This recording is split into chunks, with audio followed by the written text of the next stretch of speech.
இன்றைய இளைஞர்களே அம்னோவின் 100வது ஆண்டு நிறைவை வழிநடத்துவார்கள். ஜாஹித் பெருமிதம்.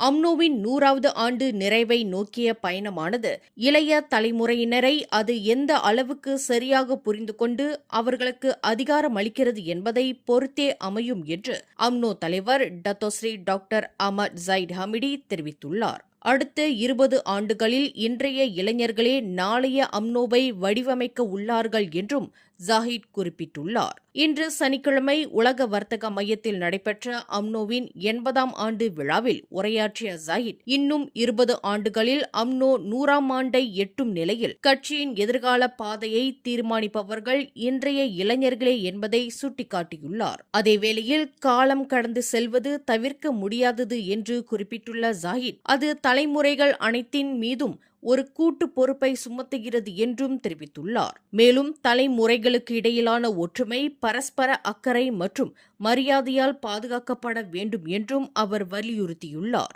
மூத்தவர்கள் இளைஞர்களை கவனிக்க வேண்டும், அதேபோல் இளைஞர்கள் மூத்தவர்களை மதிக்க வேண்டும் என்பதே தமது கொள்கை என்றும் ஜாஹித் தமது உரையில் தெரிவித்துள்ளார். மேலும் செய்திகளை தெரிந்து கொள்ள கீழே இருக்கும் பெல் பட்டனை அழுத்துங்கள். உங்கள் மகிழ்ச்சியை வெளிப்படுத்த லைக் மற்றும் ஷேர் செய்யுங்கள். தொடர்ந்து திசைகளோடு இணைந்திருக்க சப்ஸ்கிரைப் செய்யுங்கள்.